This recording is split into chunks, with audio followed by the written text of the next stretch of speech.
tous, c'est Pierre-Alexandre pour Technoïd aujourd'hui, le Vlog 2. Alors cette fois-ci, on va parler du design des smartphones. Alors ça va être un peu particulier parce que déjà, mettez-vous bien en tête que le design, ça reste subjectif. Un testeur ne pourra jamais dire objectivement et réellement si un smartphone est beau ou non, puisque ça dépend de votre culture, ça dépend tout simplement de tout ce qui vous entoure, de ce que vous préférez, autant au niveau de la couleur que au niveau de design. On a vraiment de tout aujourd'hui.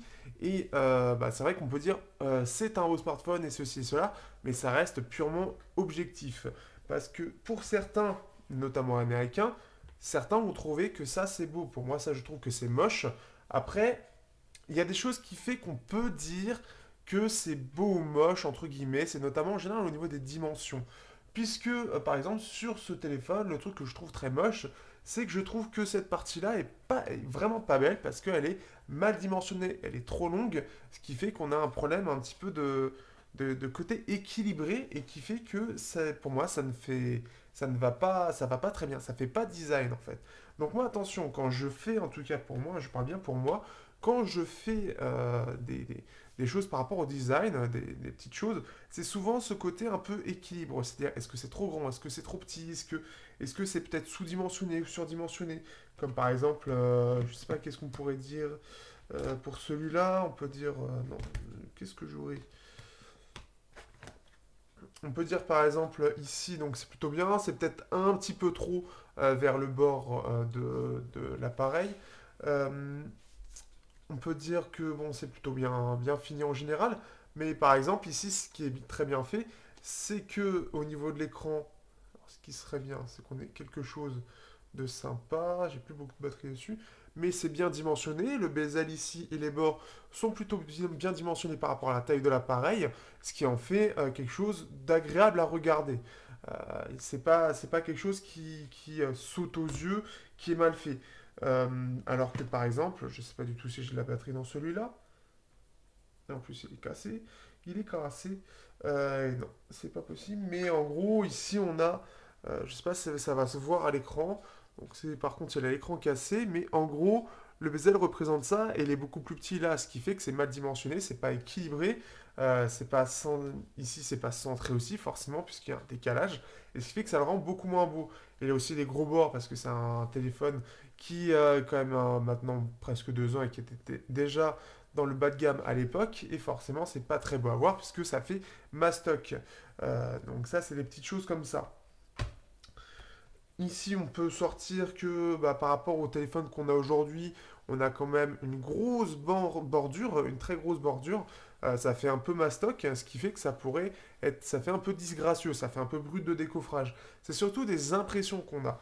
Donc c'est ça qu'il faut garder en tête, c'est que malgré nos impressions, il faut pas trop se faire influencer par rapport à ce qu'on dit et vraiment vous faire une idée par rapport à ce que vous voyez. Parce que c'est très important et c'est votre avis à vous. C'est-à-dire qu'on n'a pas à décider à votre place de ce qui est beau ou non. C'est à vous de le décider. Ce qui fait que, voilà, si vous trouvez que le Vernetor en soi est un joli smartphone, eh bien c'est votre droit. Après, c'est un smartphone qui n'est pas moche, mais il n'est pas non plus réellement joli. Il n'est pas vraiment design en soi, mais pour certains, ça pourrait être très joli. Et ça, quand je dis qu'il n'est pas très design, ça reste mon avis. On a par exemple l'appareil photo qui est vraiment peut-être trop haut sur l'appareil, même si ça passe plutôt bien, ça change un peu. Il y a aussi le côté un peu original. Pour moi, le côté original, c'est que justement l'appareil est très haut et ça change des appareils qui sont soit sur le côté, soit un peu central ici.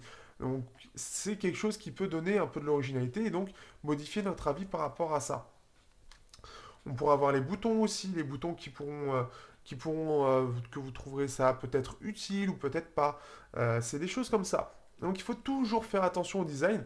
Nous, on a un avis purement subjectif sur nos impressions par rapport à ce que nous, on préfère.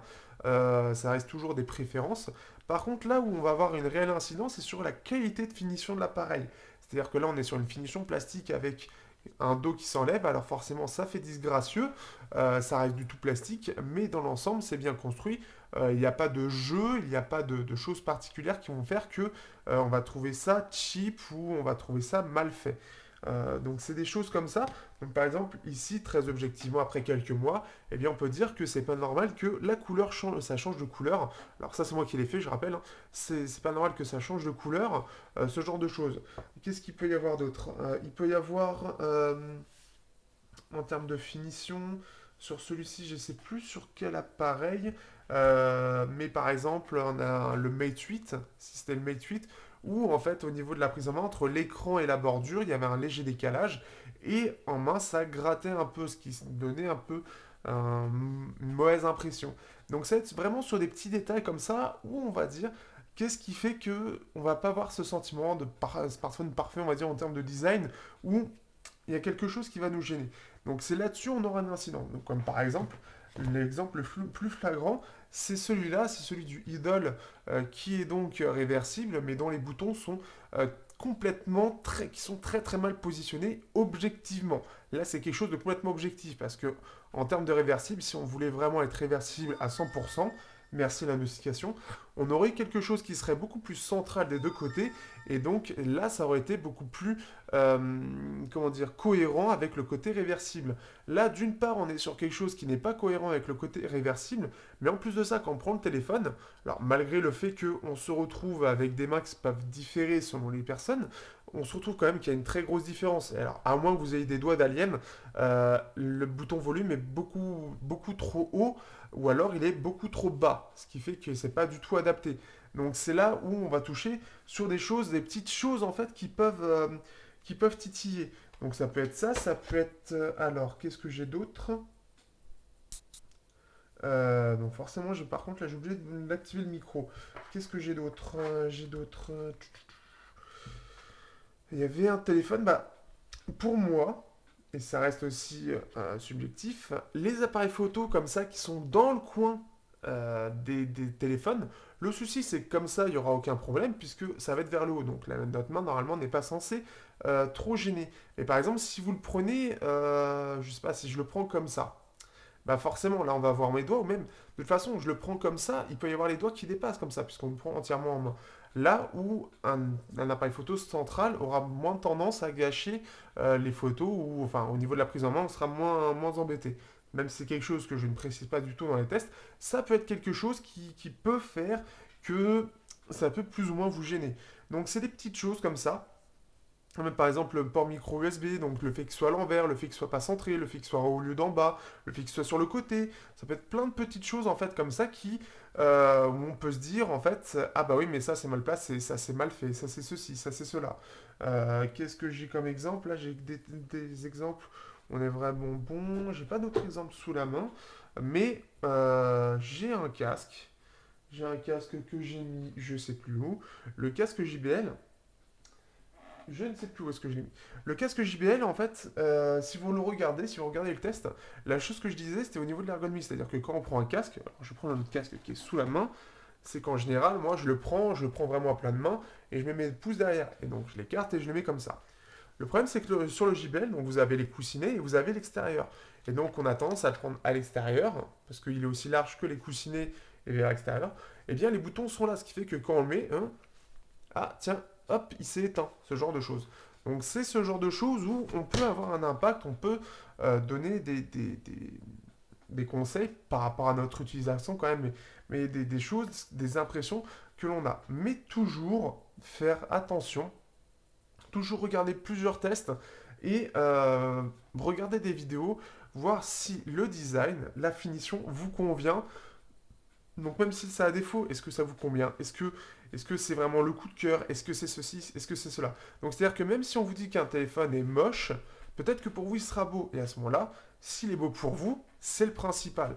Et à ce moment-là, il ne faut pas prendre en compte les avis des testeurs, mais votre propre avis, et vous dire par rapport à des choses qui pourraient vous gêner à vous et qui sont relevées par les testeurs, est-ce que je peux faire face à ça ou est-ce que je cherche peut-être ailleurs puisque l'ergonomie peut-être pas adaptée par rapport à moi. Parce que oui, l'ergonomie dans un design, ça reste quelque chose de très lié, donc on est obligé de mettre ça dans le design.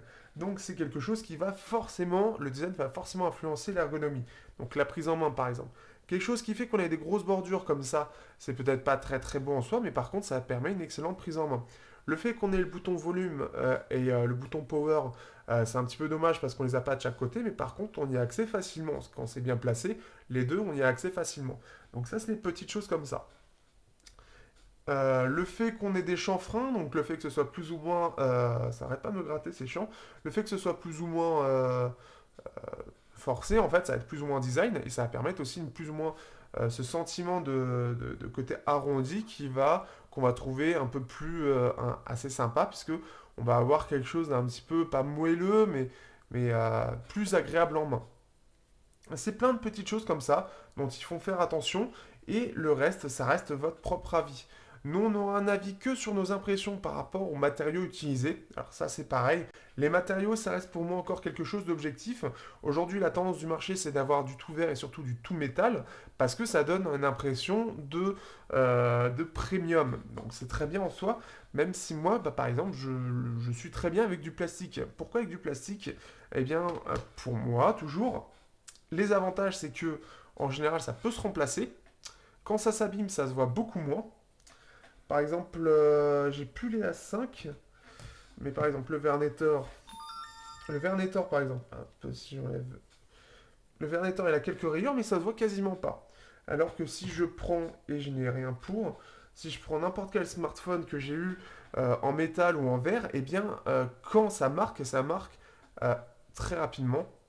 Et ça marque, bah, ça se voit, c'est-à-dire que c'est beaucoup plus voyant, surtout en métal, quand vous avez une griffure qui est faite par on ne sait jamais quoi, hein, à cause du pantalon, c'est souvent ça avec moi, et ce qui fait qu'on se retrouve avec un téléphone dont on ne peut pas changer la coque, de un, en général, en plastique, on a cet avantage-là, j'en ai marre de ces notifications, on a ces avantages-là, qu'on n'a pas sur le métal, c'est-à-dire que sur le métal, généralement, c'est quand c'est fermé complètement.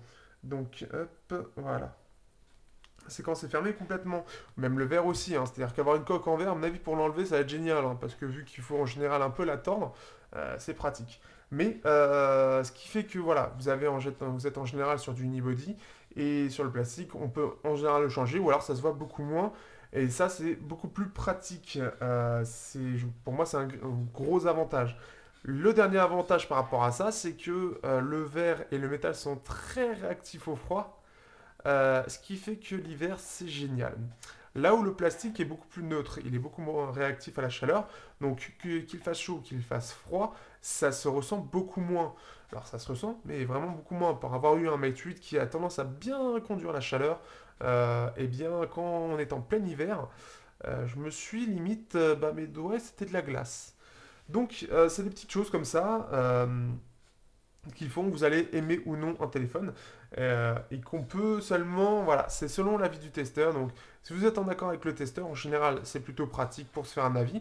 Et par contre, bah, n'hésitez pas à regarder d'autres tests, bien évidemment, par rapport à ça. Et surtout, faites-vous bien un avis à vous et non pas par rapport au testeur, par rapport au design. Nous, on peut avoir qu'un avis plus en termes de prise en main qu'en termes de design en soi, qui reste totalement objectif. Sur ce, j'espère que ça vous aura appris quelque chose, ou du moins que voilà, ça apportera quelque chose dans tout ça. Donc surtout, faites-vous votre propre avis par rapport à plusieurs tests, par rapport au design, et surtout regardez bien des vidéos pour vous faire un réel avis de l'objet. Même si vous avez la possibilité, même d'aller en magasin, parce que même en vidéo ou en photo, ça n'a jamais la même, ce truc de l'avoir en main pour savoir vraiment ce que ça vaut. Sur ce, à bientôt pour un prochain vlog.